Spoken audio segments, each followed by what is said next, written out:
Yeah. Hey everybody, welcome to the MMA Heat podcast. I'm Karyn Bryant. What's up, guys? Alan Jobin here. So, listen, we have a lot to talk about this week. We're going to talk about the things that happened at UFC Hidalgo, where Dustin Poirier fell to Michael Johnson in the main event. We'll talk about Uriah Hall and Derek Brunson in that stoppage, whether or not we thought it was early or not. We'll talk about Chael signing to Bellator. Come back, man. I know, and look ahead to Cris, Cyborg, and also Alan. What I really like talking to you about is the real fighter inside stuff. So I want to get your opinion on stoppages and early stoppages and that kind of thing. But first and foremost, you're about to head out to Thailand, right? Going to Thailand. I leave tomorrow morning. I got my fresh buzz cut. I don't want to have to fix the hair, Karyn. I want to go in the ocean.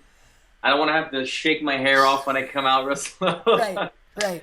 Yeah, I can't wait, man. Family trip, finally. I was supposed to go last year, and we were in the middle of closing on our home, so we didn't get to go, and obviously, I'm glad that, everything worked out with our home. But now that, my hand's broken, I figured let's go and do the family vacation now while I have time off and then come back and get focused. So, yeah, we leave tomorrow morning. So I'm glad we're getting to do this last podcast before then. Awesome. And, yeah, it's going to be interesting, like you said, traveling with your little son on such a long trip. A little baby Benadryl is not the end of the world. Believe me. I'm baby Benadryl, baby rum. Little baby Jack Daniels. Yeah. You text that to my wife. Convince her. She's the one that needs convincing, but I'm all about it. No, it'll be fun. Well, it's funny. We're going to Mexico next month to celebrate our anniversary. I'm really looking forward to that. But I feel you on the hair thing. I'm like, it's going to be ponytails and whatever, man. Like, no, don't shave it, but maybe like dreads, Dreads, I could lock it up. You're right. I could, but if I lock it up, I'm afraid it would never come out, and that could get a little dicey. Have you ever done cornrows? I'd love to see you in cornrows. I have not. I've actually thought about it. It could be kind of cool. I don't know how well that will go over at Fox. Oh, yeah. You have good curls when you take it out, though. Yeah, but you know what? I did straighten my hair the other day, and it's funny because some people are like, I can't believe the man made you straighten your hair. The man had nothing to do with it. I just get bored with this, so I want to mix it up every now and then. I like it when you straighten your hair. It mixes it up, yeah. Yeah, it's fun. All right. Well, anyway, at this point, we're in round... well, I'll get to it at the end. Anyway, we're in round one here. I want to talk to... Because I was going to mention I saw this whole Dylan Blue display. I'll give it to Wade the picture to say... Anyway, round one here.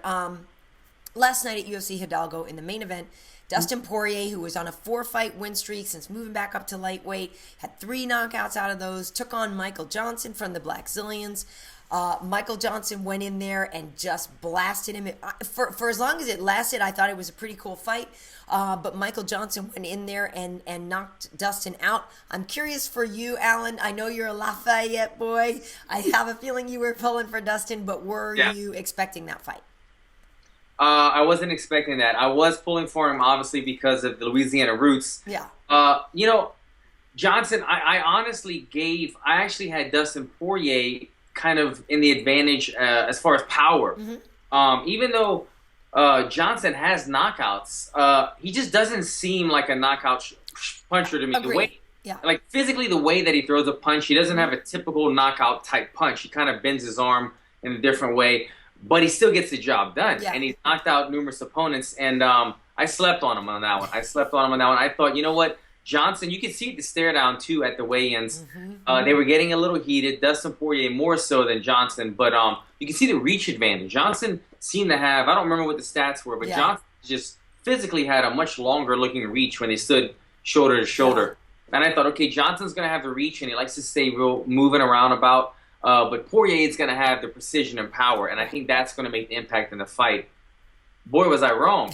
I mean, as soon as they stood in the pocket and exchanged, Poirier took the worst of it, went to sleep, and it was hard for me to watch. But he'll be back. It was a good fight though, up until then. Yeah, no, Dustin, I like him a lot. I think he's really good. But it was funny because at the stare down, at the weigh-ins, Michael was very vocal. Michael's a passionate guy. Michael is much more of a overtly emotional person. I think Dustin is a little more, close to the vest or whatever, but Michael was really fired up and got in his face and tried to make Dustin flinch, and Dustin didn't flinch, but then Dustin did the yeah, exactly. So we really were talking about that stare down a lot at work, but here's the thing. I like Mike. I like both these guys, like I said. But Michael Johnson, part of the Black Zillions team. I'm real close with Rashad, and so we were talking about this. I asked Rashad. I said, "Hey, come on, between us, like, how's Michael doing?" He said, "No, listen. It's like this guy is in a great place right now." He said his head is on right because in the past, Michael has had some issues, with headspace. And Rashad said, "No, listen. He's listening to his motivational speakers. He's listening to his philosophers. He's in a great place right now." And Michael is coming off of surgery, so he had, I guess it was like he went in because he had a rotator cuff problem, and then the doctor also found a shoulder problem, or vice versa, regardless of which one it was. He had to have some surgery, so they sent him off for a while, put him back. But the last time he had surgery and came off a fight, he beat Edson Barboza. So he was talking about, hey, listen, I feel great physically, my head is in the right place. And before the shows, I looked at Tyron and Dan Hardy. I was working with them. I'm like, guys, I don't know. I'm going with Michael. And they were both going with Dustin. Right. Safe bet. I said, I don't know. I believe what I'm hearing. And he got it done. I was surprised it was that fast. I didn't think it would be that fast. Yeah, it was interesting, too. I saw some of the interviews after the fight. And it's obviously, with the weigh-ins, things got a little bit heated. Yeah. Going into the fight, you saw when Dustin entered the octagon, they were kind of like face-to-face for a minute, like when he was going through his circles. And then after the fight, when Johnson got the knockout, he kind of let Poirier... Yeah, he went off. He let him have it. And it was emotions. I get it. It was emotions of his fight. You can't be mad at him, especially since Dustin kind of initiated the whole beef in the beginning. Right. But so listening to the interviews after the fight, Johnson kind of sounded like he didn't know where it came from. Like he said, throughout the fight week, they seemed pretty cool and pretty respectful. It was up until the weigh-in where the beef kind of started or started to, take it to the next level. And he was hoping that he humbled Dustin Poirier. I think really Dustin Poirier, I don't know personally what was in his mindset, but I think it's a bit of both. I think he's the type of guy that likes to have a fire lit under his ass. Yeah, he I likes think so. Getting into a dogfight. He's that type. And he's also main eventing for the second time in his career. He wants to sell the fight. He wants to make it exciting. I don't think he has to do that. I think Dustin Poirier has success in the UFC because of his fighting style alone, not because of his antics or things that he does or anything. His fighting style alone sells tickets. He's a great fighter. Fans love him because of that. So I would say to Dustin, you don't need to do any of that. If it took him out of his focus or his headspace that he needed to be, maybe that could have been, maybe not the reasoning for what happened in the fight. But stick to what he does best and just fighting. Don't get in those verbal wars anymore. Yeah, I think it was a good fight. For Dustin will obviously come back from that. With the lightweight division is so tough. But at the same time, I think he'll come back from that. I know Michael was talking about maybe fighting Khabib. He's kind of the only one who isn't matched up right now. So a lot of good things to come for both of those guys. I think, like I said, I think with Dustin, even with that loss, he still has a lot of great opportunities in front of him.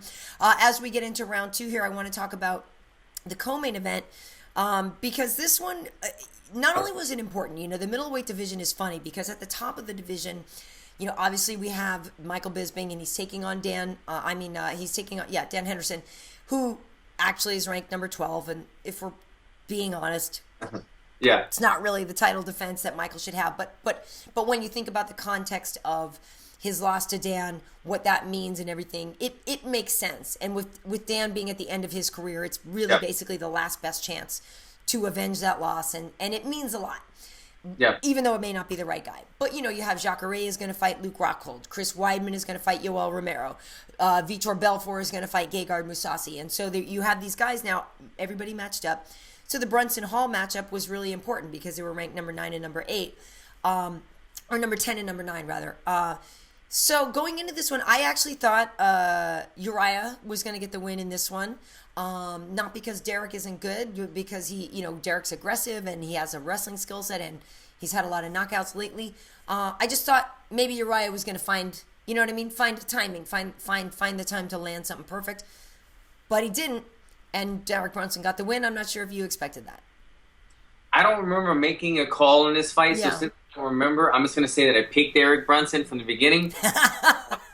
Why not? Revisionist history is as good as any, whatever. Derek Brunson, he goes in there, he fights jiu-jitsu black belts, and he beats them up on the ground. ground and pound, but he beats him up in their world. He goes up against one of the deadliest strikers in the division, and he knocks him out on the feet. He's got to be flying high right now. I mean, he's got to feel so confident in his ability right now. He's starting to really take on the cream of the crop of that division, and he's proving himself over and over, time and time again. I'm a believer now. Derek Brunson is the real deal. He's doing big things, and I think these other guys in the division, the Gegard Mousasi's or the rather some of the Jacare, those guys have been in the top 3 or 4 spots for so long. They're really taking note of this guy. I don't think he's a guy that many want to fight since he's in like the 8 or 9 ranking. Be competing with that 1 or 2 guy any day of the week. But he's dangerous, and that's the thing. You know, originally he was. It's funny because there were some matchups that were scheduled that fell apart. So originally, if I'm not mistaken, Gegard was supposed to fight Derek Brunson at UFC 200. Derek couldn't make it, so Gegard fought Thiago Marreta instead. Thiago Santos knocked him out. You know, got the TKO. But Brunson was scheduled against Gegard. We know that Uriah beat Gegard with that spinning kick and knocked him out on that fight. But Uriah was supposed to fight Anderson Silva, you know, who's ranked number 6 in the middleweight division as well. That fight fell apart at 198 in Brazil, and so these guys have gotten some good opportunities. You know what I mean? Yeah, they've beaten some solid guys, but it's funny because Derek Brunson is a guy. If I were Derek Brunson, I might have a pretty good chip on my shoulder because I'm a guy who's been 3 knockouts in his last 3 wins. I'm a guy that's like, you know, beating people up consistently and not getting recognized. And I mean, granted, you're Weidman's.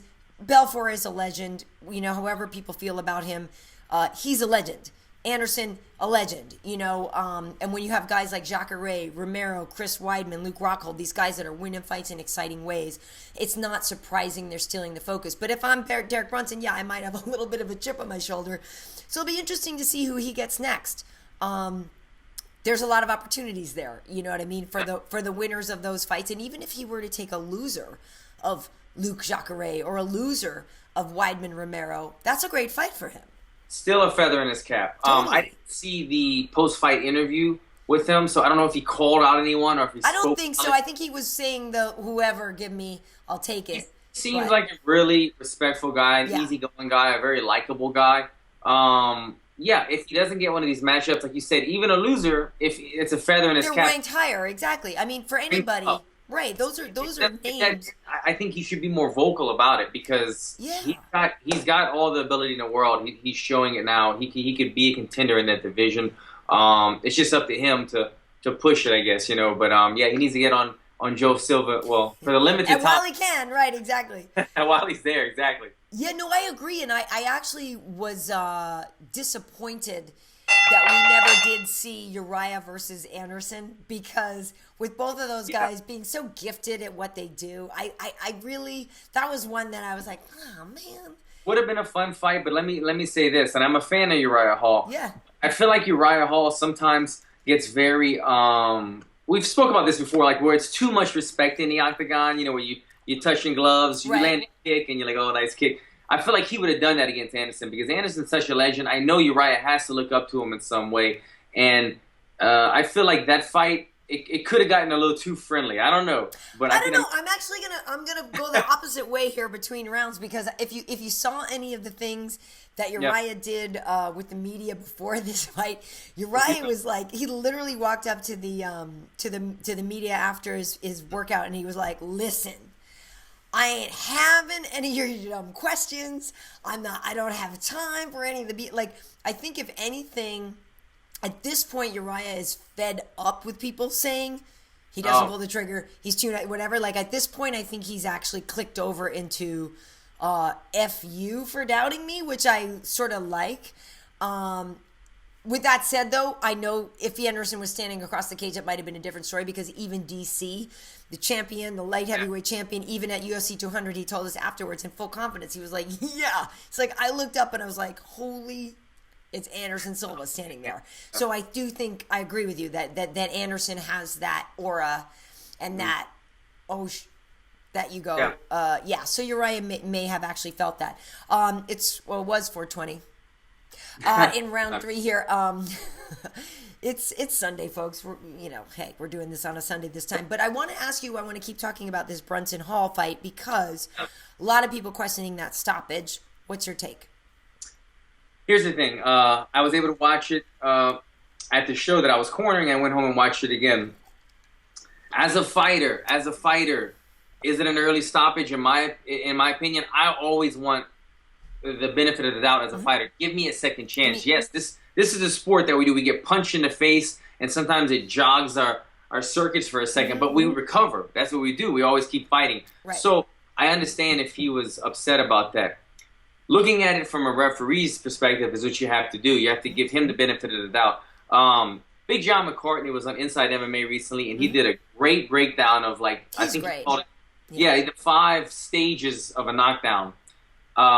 And this is exactly what I referred to right away when I saw this fight, because he said stage number 1 is when the guy gets knocked down, and then he goes, but he breaks his fall. He puts his hands down. So he gets hit, but he's still aware. And stage number 2 is when you get hit and fall, and you don't brace for the fall with no hands. Right, you just kind of face plant or whatever. Yeah. Stage 3 would be falling like sideways and on and on and on. Stage 5 is the worst, where you pretty much just implode, like when Crow Cop got kicked in the head by Gonzaga, and he just So, with that being said, I looked at that fight from the referee's perspective, how they're trained to stop fights. And in my opinion, that was a stage 2 or stage 3, because he got hit very hard. His head flew back. His hands were down. Uriah's hands were totally down, and he took that left without any, His body went limp, and he hit the mat, braced for his fall. By the time he came to, he was getting punched in his head, and he was already grabbed. It was Herb Dean that stopped it, right? Yeah. It was grabbing Herb Dean's leg. He was grabbing the wrong person's leg. He didn't brace for the fall. So, with that said, Herb Dean did his job. He followed the rules to the T, and it was a good stoppage. From a fighter's perspective, it was too early, because he wasn't out. He was rocked, but he wasn't out. I remember one time I got stopped, and I felt John McCartney stopped my first loss. And I felt like it was too early. And after that, I realized he'd do me a favor. It was my second fight. He was saving mileage on me for later on in my career. But after that, anytime I would have the referee meeting and he'd say, "Do you have any questions?" I'd say, "Listen to me. I sometimes get in wars. Yeah. I get rocked sometimes. I come back. But I'm good. Stop. Yeah. Yeah, give me the benefit of the doubt. I might go down. I might get clipped. I'm going to come back. If I'm unconscious, do your job, but give me a second." And then, they go through the meeting. They tell you what they're looking for, and I get it. But I always like to let the referee know, listen, I do get involved in wars. I'm going to get hurt at some point. Give me a chance. I'm going to come back. So that's what I would do. I like to do that personally when I talk to the referees. But yeah, from the referee's perspective, he did his job. Well, and I love that you say that to them. Like, you know yourself that well. I think that's fantastic. No, I mean, and here's the thing. When I first saw it in the moment, I was like, oh man, like, Uriah got laid out, and Derek, starched him, like, good for him. Like, wow, that was impressive. But then as I sat there and I watched the replay, I went, now wait a minute. Actually what I thought, was him just getting laid out. I was like, okay, great. Yeah, that first that was like beautiful. Cause like I said, Uriah was fully exposed. His hands were down and he completely landed. I said, but when you actually look at when Uriah goes down, he was not, he actually did cover up, and the punches that Brunson threw afterwards didn't really land on Uriah. He's covering up. I get that he grabbed Herb's leg, and maybe he thought that was Derek's leg or whatever. But I did think, okay, on second thought, I think Uriah's actually okay. Like, I think what I thought at first when he popped up and said, "What happened?" was actually him going, "Why the F did you stop the fight?" You know what I mean? And so I actually, on second opinion, thought, I think Uriah could have still fought. And I agree, though, between rounds here now, I love Herb, and I think Herb is awesome at what he does, and I would much rather have him protect Uriah, protect you, protect any of these guys. I would much rather have him stop you guys early to live to fight another day, And maybe it was, maybe not in this case, but in some other cases, he's postponing the inevitable. There are some cases where the guy's about to eat 10 more punches, and he's just saving you. The flip side, I guess, was with the was it even the Skelly Blanco submission where Skelly's looking up going like, dude, he's out. Yeah. Right. So that I don't like, but I'm okay with what H.E.A.T did in the Hall stoppage. And I agree. Don't what I just said about looking at it from a referee's perspective. I look at everything from both ways now. But I do agree, especially the fighter in me agrees, because if I was in Uriah's shoes, I got knocked down, but like I said, this is what we do. We get knocked down and we get up again. And, you know, so his senses were scrambled. Like you said, he grabbed the wrong foot, but somebody puts a blindfold on you and I'm grabbing the foot of the dude I think is trying to kick my butt. Right. Right. I mean, like, your senses are off, but you're still somewhat intelligently defending yourself. So the thing that Brunson did very well is he played the game very well. He knows the game. Yeah. He knocked him down, and he got on him right. Pop, pop, pop, pop, pop, pop. He gave H.E.A.T no chance to sit back and look at. You know, it's hard to look into Uriah Hall's eyes if he's getting punched in the face after he just got laid out. So he had to step in a way. I do agree. Watching it again, when you watch in slow motion, I think this was one of those cases that the inevitable might not have happened. I think it may not have actually. Yeah, it may not have. I think he recovered, yeah. Yeah, I just have a hard time with crapping on refs who are looking to protect you guys. I have a hard time with that. So I would much rather see you complaining about a fight that you think was stopped too early versus taking blows to the head. You know what I mean? Yeah. So here we go. We are now in round 4. We kind of went a little long with that, but that's cool because that's what we do on the show sometimes. Big news coming out. Yeah, wait, we're just trying to work on our charging here. Big news on from the Bellator front. Our old friend Chael Sonnen has signed with Bellator.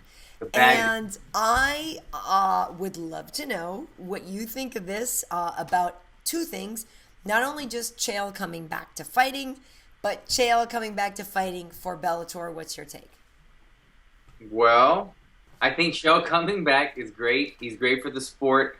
He's obviously outspoken, and he's a competitive fighter. I'm curious to see now at this new weight class at 205 what he does in there. Because that could be one of the Bellator's more competitive divisions, you know. They've got a handful of tough guys in that division.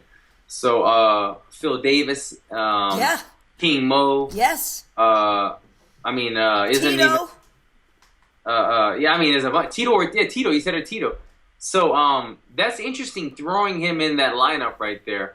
As you pointed out, it's in Bellator. Chael's already said before, if he could even pass the drug test, then he would consider fighting again. Now he goes to Bellator. So that is very interesting. But I'm not sure how much testing they did, but I believe they do some sort of testing because they've tested before. It's not on this these subtle hints, Karyn. Yeah. It's not on the stage of USADA, obviously, but it's not in the building with USADA. I don't know what's going to happen. It's not in the building with USADA, my friend. I hear pride. Totally. Here's the thing.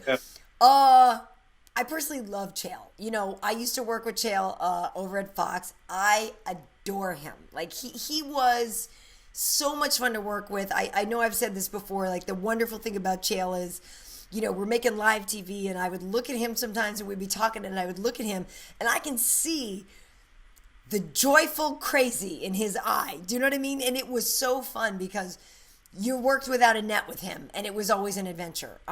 In terms of fighting, I'm totally happy that he's coming back and can make a living. You know, he is a major draw. He puts butts in the seats. He sells tickets. You know what I mean? I'm happy for the guy. He's gone through some personal tragedy lately, and I'm happy for Chael to make a living. The Bellator thing I understand because there's less stringent testing, and he has fully admitted he cheats. He would cheat. He will cheat. You know what I mean? It's like, so I don't know that he would get cleared to fight in the UFC, and I'm actually really okay with him fighting for Bellator. Yeah. And he right away went after Tito, and then Tito responded right away. I'm totally cool with Chael versus Tito. I like it. I'm signed up. This is news to me. So I know that he went after Tito when Tito responded. And Tito was like, "Yeah, let's go." Like I love it. What day? When and where? Yeah, Give me yeah. my popcorn. When and where? Because I would totally watch those two. Yeah, it's interesting. I sometimes somewhat wonder what made him want to jump up to the 205 division. Was there's more competitive, bigger names in the 205, or Well, is I it think it's also, as you know, some of the times when the guys just start to get older, Yeah. cutting the weight is harder or whatever. And maybe and I got to admit I'm not as well versed in the roster over there at Bellator, but maybe there is more room for movement at 205. And also those are the bigger names, like you said, the King Mo's, the Titos, the Vanderlei. These are guys that are bigger names, even though Vandy used to fight at middleweight. Same thing. I think as they get a little older, they just would prefer to fight a little bit heavier. So You have to give him a little bit of credit, because I feel like he could have, like you said, I'm not that familiar with the Bellator roster either, but I feel like he could have gone in the 85 division. I don't know anyone in the 85 division in Bellator. Mopped up, maybe got the title, and then called out big names. But I give him credit. He's going in there, and he's fighting at a bigger weight class, fighting the more competitive division right away. But like you said, it might have been he had time off, and he didn't feel like cutting the weight. He's gotten larger. He's gotten... Exactly. Yeah. And there is a guy named Fedor that has the opportunity to fight over there as well that I think Chael would come on, Chael versus Fedor. Yeah. Come on. I know I just snorted, but I'm sorry. Okay, so round 5, when we're talking about a guy like Fedor, who is considered the GOAT by many, the greatest ever, when we talk about women's fighting, Cris Cyborg, got to be considered in that conversation of the greatest ever female fighter. So she's fighting next weekend in Brasilia for a UFC fight night. She's taking on a woman named Lena Landsberg, who is new to the UFC, Swedish, I believe. And a couple of questions for you about this. Cris, the last time she fought Leslie Smith, I believe it was, and she actually weighed in at 139. The idea is maybe Cris can at some point come down to bantamweight. The great Ronda Rousey or Cyborg fight would be amazing. Obviously, the UFC has a 35 division. They don't have a 45 division. They don't have a 40 division or whatever. But I'm curious to you if you like the idea of Cyborg being in the UFC with these sort of specialty fights at different weights. Yeah. I mean, I'm not in her division. I don't have to fight her. You're not. Yeah, right. So what do I care? Yeah. I like it. I mean, I'm not opposed to any of these fun fights anymore. The CM Punks or whatever. I want to see entertaining fights. I don't think they should have another division at this time. I think the women's division is already spread. It's not enough people. It's not stacked enough. I mean, they have girls in there with a 4-1 record. They will have one win, and all of a sudden they're in the top 10. Right. It's not enough girls in the division just yet, and they don't even have enough spots really on the cards. They have like there were no women on the fight card last night in Hidalgo. No women fights.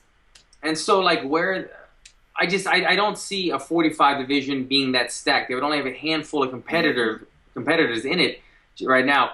You said it, man. She made 39. Yeah. I don't want her to do anything unhealthy, but man, 39 is close to 36. Close. I mean, we get a catch weight, so 35. They can make 36. She's 3 pounds away. Right, if it's not a title fight, she could hit 36 and be okay. 3 pounds away from being on the official, scale. I mean, it's doable, man. I mean, I'd rather see that happen. It is, but as a listen, I'm 5'8". I am not a small woman at all. But when I see Cris, she's big. She's a big girl. You know what I mean? She's very muscular. Yeah. She's very muscular, and I do think that it is very difficult for her to make that weight. And when she did make 139, you saw those videos that she put out. She's in tears. I mean, it's a real struggle. And I mean, I know we say it's quote unquote only 3 pounds, but it's different. And for women, I'm not trying to pull some excuse, but it's like you could lose 10 pounds in an hour. It'll take me a week and a half. Women have a harder weight. Yeah, it's just different. We're just different. And so I don't want. She's a lovely girl. She's so cool. I would hate for her, to put her body in jeopardy. That being said, certainly would love to see her fight some of these girls in the UFC at 135. I agree with you. The 45ers. I mean, here's the thing. You have girls like Marloes Coenen, who I just adore. I think is wonderful. There's a lot of people in the at Invicta at 145 who are fighting. But they don't have those marquee names. You know what I mean? Like some of the girls that we have in the UFC at 35. If anything, I think UFC would start a 25 division, buck 25, you know, before they're going to do 45, because there are a lot of women. They had that JoJo Calderwood, Valerie Letourneau fight at 125. I know H.E.A.T said she could fight at she'd prefer to fight at 125, really. Oh, so if anything, I feel like the UFC would go to 25. But yeah, they don't want to deplete the 15s and the 35s. That said, I freaking love Cyborg, and I can't wait to see her fight. Like, I don't know Lena Landsberg. I don't know that much about her. Dan Hardy, who I was working with for the last couple of weeks, was talking to me about her, and he said, look, she's the Swedish elbow queen or something like that. And if you do remember, Cyborg did lose a legacy fight. That was a straight-up Muay Thai fight. Do you remember that? Fight. Right. Lion fight. Right, Yeah. and so a lion fight, rather, right. Our boy Malapet, was fighting that night too. Love me some Malapet. Yeah. But so Cris can lose. I mean, it's Yeah. possible. Yeah. And so if this woman is the elbow queen. Yeah. Yeah. And like you said, if making 35 is too strenuous for her, I'm also fine as a fan and a fighter of her having this catch weight. You know, if other girls are willing, and it looks like obviously they are, you know, willing to come up and take her on at this catch weight. Some other girls in the 35 division can make 35, but maybe they have a tough time doing it. Right. They've got the balls. Sorry. Yeah, totally. No, it is. You need a sack to fight Cris Cyborg. I would never in a million years. Like, never. The cohibos to fight her, then I'd like to see it. But yeah, I love having her in the UFC. I do too, and that's the thing. Like I said, she's such a cool chick. And the first time I met her was when I was doing like the CBS fights and stuff, and she was gonna be fighting Gina and Cris. Before Gina, she fought. Was it Julia Budd, or was that Gina versus Julia? At any rate, you know, I met Cris at first quite some time ago, and she's just cool, you know, and she takes the sport so seriously. I mean, if people aren't already following her on, you know, Instagram and stuff, they should, because like she trains with Jason Perillo, Dan Aruca, the same guy that's training BJ Penn and Michael Bisping. Like, Cris is, she's the real thing, you know, and it bums me out that she's sort of like penalized for being the weight she is, because she's a superstar. Cris must have like a business partner or something. I follow her fan page.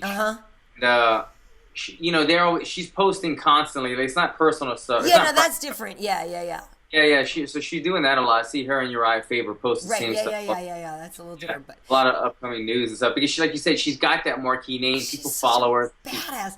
She's the most of it. Yeah, and the funny thing is, I remember they had that Invictus show before. What was it? UFC 198 or 194 or whatever, that LA show where you fought in LA, when you fought Richie Walsh, right? Yeah, exactly. You fought Richie Walsh.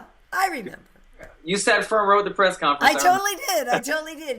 Did you knock him out, or was it elbow knockout? No, see. That's it. There you go. But the night before, there was an Invictus show down at the Shrine Auditorium, and it was great because Cris was fighting, and I'm blanking on her name, but this girl who was just like, yeah, whatever, I'll take it. Cris comes out, guns a-blazing, like the first round, knocks this girl down, and I swear to God, if she could have just verbally submitted at that point, like, you could see the fear of God in her face, where she was just like, oh, what did I ask for? Like, yeah. I give anybody credit who steps in with Cris. Yeah, she'll go berserk on you if you don't get out of the way. And as a woman, like, to me, to see that, and that's why I think I like Joanna Jędrzejczyk so much, like, when I see somebody who is that just like legit badass, you know, you guys as men, you either get to do it yourself, or B, have a lot more role models, a lot more icons, you know, to do that. Right. For me, as a woman, I look at somebody like Cris, I look at somebody like Joanna, I look at somebody like, you know, Ronda. I know people give Ronda a hard time, but the fact that she went in there and used to just shut people down and stuff, dude, I love that. Love it. And it's good for her too, because for so long she was kind of considered the real fighter, the fighter underground kind of queen. I mean, people that didn't really know her on the main stage in the UFC. So now this is her second fight in the UFC. Yeah. She's getting all the attention that she rightfully deserves. And I look forward to all of her fights, like you said. Everyone does. So you have to watch. Like, you can't not watch a Cyborg fight. Yeah, you can't not watch.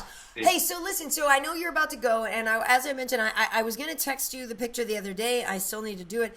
So I was at the Ulta store, and which for those who don't know is a like a makeup store, and they have like, you know, all the beauty products and all. It's kind of like a Sephora, half a Sephora meets like a high-end CVS or whatever. So I'm in there and I'm buying some stuff, you know, because I'm like naturally lovely. So, but they had this whole display for Dylan Blue for your new Versace ad, but they had some clown like I'll give Wade the picture to put up here. There was some other dude like on a motorcycle, and he was the big picture, but then off to the side there's you and Gigi. It was like you and 3 other dudes, you know, where you're walking behind Gigi, and Dude, I love it so much because you can tell with you, you're like the enforcer. Like the look you have, and you're like bigger than the other dudes, and you're like, what? Like what? Like what? And so I'm sitting there and I'm started taking pictures in the Ulta store, and this lady was like, kind of looking at me, she's like, can I help you? Are you going to hurt? Yeah, and I was like, that's my friend. And, but anyway, congrats on that. I love it. It's actually makes me like happy when I see that in the store. No, that's awesome. I look forward to, you know, we're traveling, like you said, I'm traveling to Thailand, and we're going to be stopping in Japan or something. So, you know, anytime you have like a 4-hour layover in some other country, like all I do is I go and I spray cologne. I go to the fragrance shop. At the duty-free shop, yeah. Yeah, so I'm hoping to see myself, take a couple pictures, steal some cologne samples, and then catch my flight to Bangkok. Nice, you should do. Yeah, well, I was excited. So, and it looks great, and yeah, and the stuff smells good. People should know it's actually pretty good. So good, awesome. So 10 days. You're going for 10 days. 10 days. I'll be back at the end of the month, and then hopefully from there be cleared by the doctor to start training fully again. So right. So at this point, maybe we could argue for you maybe on that New Year's Eve card. What I mean, the New York thing is not, you know, is kind of basically off the table at this point. So could you maybe try to get on that New Year's Eve card? I could. December is the month I'm looking for. Because there's a tough finale. You know, I say New Year's Eve. It's actually like December 30th, where they're going to have Kane and Verdum on there. But yeah, there's a couple of cards in December. There's like a December, like you said, tough finale. I think December 3rd, and then sometime around December 13th. 13th or 14th, there's another one, right? It's the Sacramento card on Big Fox. That's Big Fox. Yeah, so I'm looking to get on one of those. I don't want to go. There's also Brazil and Australia, I believe. I could be wrong. You have a face for Big Fox, Alan. I know. You're right. And I want to jump on it. I want to jump on that card. That'd be ideal for me. So, fight on Big Fox, main card, top 15 guy. Let's see what I can do, because I really like that idea. I really like that idea. Awesome. Well, so we should just let people know then, either we'll do a podcast later in the week when you get back or whatever, but if not, I just want you guys to have a great time over there. I know that's where the missus is from, and I know you'll be like hanging with the family and all that, but I'm sure you guys are going to have a great time over there. Yeah, we're going to be in full vacation mode. I'll probably go stop and do a little Muay Thai here or there, but it's more about the vacation. Come back refreshed, energized, ready to start camp. Awesome. So in the meantime, if you are posting pictures or anything on Instagram or wherever, where can people find you on social media? Yes, ma'am. Alan Jouban, AlanJoubn, at Alan Jouban. Check me out. Awesome. And you can find me on Twitter at Karyn Bryant, Facebook Karyn Bryant. We have Facebook, we have MMA Heat. You can go to MMAHeat.com. On Instagram, I'm KB Heat. And I also should give a shout out. You know, Alan, you're not being replaced because you know I adore you. But I did start another podcast in Português. With my girl Evie. We call it Trocação, and she's a wonderful girl. She writes for Globo and Combate and all that, so she's a real MMA insider as well, and writes for Brazilian sites. And so we started doing a Portuguese language podcast as well, which we've put up in English translations as well, so we'll start to do that in the meantime. But the English one obviously is going to be where it's my original, it's my original deal here. You're such a show off, Karyn. I can't even speak you're such a show off. I can't even speak 2 languages, and you're hosting podcasts in Portuguese and. I'm half Jamaican. What was the thing from Living Color? They have like 4 jobs. That was the whole thing. It's totally true, actually. Yeah. Now I'm like a Living Color skid, but I got a bunch of stuff. But anyway, for me, it was it's something she and I talked about doing for a long time, and I was a little hesitant because I knew I would make some mistakes and things like that. But you know what? You don't grow unless you sort of push yourself. So for me, it's been a real fun thing to do. So at some point, maybe the three of us will get together and we'll do one in English and Portuguese. Okay. Yeah. Cool. But anyway, thank you so much, folks, for checking this podcast out. And as you know, Wade always puts them up on MMA.audio, or just go right to iTunes or whatever and find it as well. Have a fantastic vacation, Alan. Send us a postcard or something. Digital postcard, something. Hope you have a great time, though. Postcards. All right, awesome. Thank you, everybody, for watching. We'll see you next time.